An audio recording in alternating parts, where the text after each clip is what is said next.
मामला गर्मा गया है तो उत्तर प्रदेश के मुख्यमंत्री योगी आदित्यनाथ ने पिछले हफ्ते लव जिहाद के खिलाफ कड़ा कानून बनाने और दोषियों का राम नाम सत्य करने संबंधी बयान दिया। फिर हरियाणा में भी नए कानून को लेकर चर्चा शुरू हो गई। वहां के सीएम मनोहर लाल खट्टर और मंत्री अनिल विज ने भी इस तरह के कानून पर विचार करने की बात कही।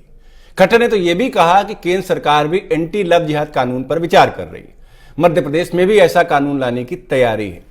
अब जरा कानूनी व्यवस्था की बात करें तो लव जिहाद के ज्यादातर केसों में यौन शोषण संबंधी कानूनों के तहत मुकदमे चलते रहे। आरोपी को पेडोफाइल मानकर पॉक्सो और बाल विवाह संबंधी कानूनों के तहत भी केस चलते रहे।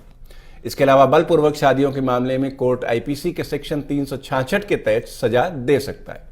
महिला की सहमति के बगैर यौन संबंध बनाने का आरोप साबित होने पर 10 साल तक की कैद की सजा भी हो सकती है। ऐसे मामलों में कानूनी पेच ये फंस जाता है कि मुस्लिम शादियां शरीयत कानून और हिंदू शादियां हिंदू मैरिज एक्ट के तहत लीगल होती हैं।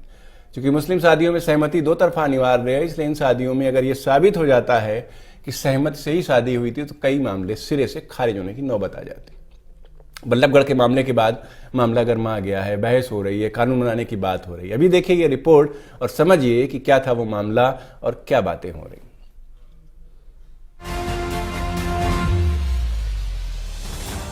हरियाणा के बल्लभगढ़ में हुए नए मामले से पूरे राज्य में लोग गुस्से में हैं। बल्लभगढ़ के अग्रवाल कॉलेज के सामने बीकॉम फाइनल ईयर की छात्रा हत्या के मामले से पूरा राज्य दहल गया। परिजनों का आरोप है कि अगर उनकी बेटी समुदाय विशेष की होती तो उसे न्याय मिल जाता। यह पूरा मामला लव जिहाद का होने के कारण एक बार देश में फिर से इसे लेकर बहस शुरू हो गई है। वहीं यूपी के सीएम योगी आदित्यनाथ ने खुले मन से कह दिया है कि जल्द ही लव जिहाद पर उनकी सरकार कानून लेकर आएगी और साथ ही ऐसी हरकत करने वालों को उन्हें भी दे दी है। कहा था वो करके दिखाया है और ये भी कहने के लिए आए हैं। कल इलाहाबाद हाईकोर्ट ने एक आदेश दिया है कि धर्म परिवर्तन के लिए शादी ब्याह के लिए धर्म परिवर्तन आवश्यक नहीं किया जाना चाहिए, इसको मान्यता नहीं मिलनी चाहिए। और इसलिए सरकार भी निर्णय ले रही है कि हम लव जिहाद को सख्ती से रोकने का कार्य करेंगे। एक प्रभावी कानून बनाएंगे। छद्मवेश में चोरी छुपे, नाम छुपा करके, स्वरूप छुपा करके जो लोग बहन बेटियों की इज्जत के साथ खिलवाड़ करते हैं, उनको पहले से मेरी चेतावनी, अगर वे सुधरे नहीं तो राम नाम सत्य है कि यात्रा अब निकलने वाली है।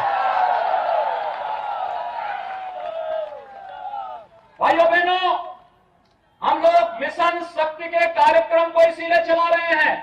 मिशन शक्ति के कार्यक्रम का मतलब ये है कि हम हर बेटी को, हर बहन को सुरक्षा की गारंटी देंगे, लेकिन उस सब के बावजूद अगर किसी ने दुस्साहस किया तो ऑपरेशन शक्ति अब तैयार है। बता दें कि सबसे ज्यादा मामला केरल राज्य में है, जहां पिछले 2-3 सालों में करीब 100 ऐसे मामले चर्चा में आ चुके हैं। केरल में तो कुछ फिल्मों पर भी आरोप लगा कि वो लव जिहाद को बढ़ावा दे रही हैं। हालांकि उनके निर्माताओं ने इन आरोपों को बेबुनियाद बताया। हाल ही में एक टीवी सीरियल पर भी बैन लगाया गया जिसमें लव जिहाद को बढ़ावा दिया गया था।